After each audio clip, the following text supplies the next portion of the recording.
It most certainly has.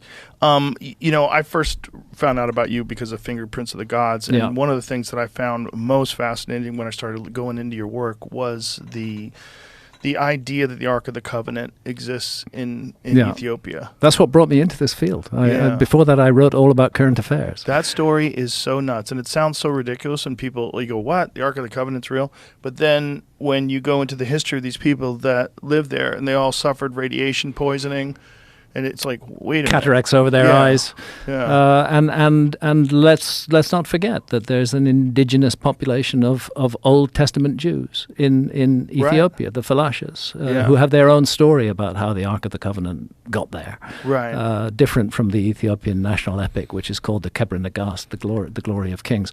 That's why I got into this field. I was a current affairs guy, and Ethiopia was on my beat, and I just kept on coming across this story, and I realized it was central to Ethiopian culture, and I decided to investigate it and explore it, and it led to The Sign and the Seal, which was published in 1992, and that's what set me on the path to Fingerprints of the Gods and everything that followed that. So who is getting the cataracts? The guardian of the Ark. This is a monk who is appointed. The place is Aksum in the province of Tigray in northern Ethiopia. It's a massively interesting place. Aksum has these huge granite stelae. They're very similar in many ways to ancient Egyptian obelisks. They're a bit different in shape, but same sort of height, some of them going 110 feet high, cut out of solid granite, right up there in the highlands of Ethiopia. And then they have an ancient church, the Church of St. Mary, cathedral actually of St. Mary of Zion, where the Ark apparently was kept for hundreds and hundreds of years. Before that it was kept elsewhere, and then now it's been moved into a chapel that stands next to St. Mary of Zion Cathedral.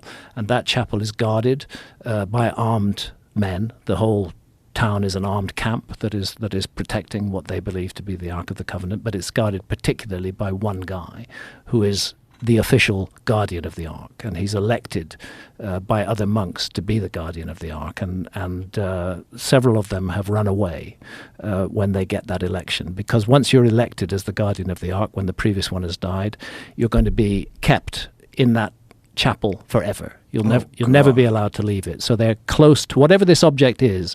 They're close to it. And I met 3 of them over a succession of years, because their mortality is once they're appointed, they die very soon. And they all had these cataracts over their eyes, and they all blamed the object in that chapel, whether or not it's the Ark, for causing their blindness. Wow. So it's and no one is going in there and trying to get to the bottom of it. They won't let you. They won't let you. They won't let you. Can I bribe them? No. It seems like someone should go look. Yeah. What the hell is that? Yeah. No. What's in there? I mean, if we really find out the Ark of the Covenant was an actual object. I think it was an actual object. And you think it was some nuclear something or another? Like, I don't know what it was. I think it's what is rightly described as an out-of-place artifact. Because if you look at the description in the book of Exodus, the very precise dimensions of it, I think in modern terms we'd say 3 feet 9 inches long by 2 feet 3 inches high and wide. It's got a layer of gold, it's got a layer of wood, it's got another layer of gold. It's very precisely specified, like a blueprint in the book of Exodus. And then it does all this stuff. It shoots out jets of fire and kills completely innocent people.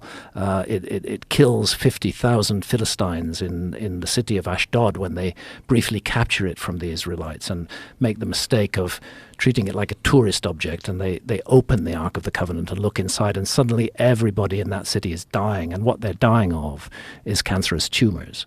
This is described in the Old Testament. So it's intriguing that this object is so precisely specified and is reported to have done these terrible things.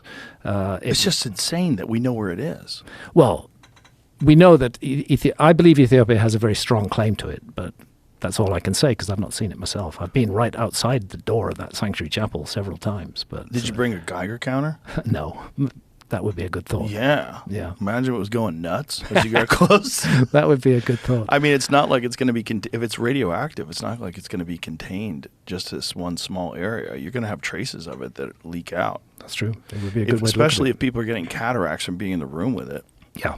And so 3 different people you talked to have cataracts from that. Yeah, and they all blame the ark. And one of them, it's a resonant phrase, which sticks in my memory. I asked him why, and he said the ark is a thing of fire. Just that. Did he describe it to you? He did describe it as a box, rather like the biblical description, unsurprisingly. But did he describe what it looked like the outside of it? Gold. Gold. Mm-hmm. Gold. Wow. And of course, gold is a very good insulator against radiation. I don't want to go too far down this track. To me, the fascinating thing is that Ethiopia is the only country in the world that actually claims to have the Ark of the Covenant. That it's central to religion and culture in Ethiopia today. That there's much to support that argument, particularly in the form of the Falashas, the Ethiopian Jews, and their very ancient traditions about how they got to Ethiopia in the first place. In context of all of that, I think Ethiopia has a very good claim. Very interesting claim, and that's why I wrote a book about it. That one to me is just like, we know where it is.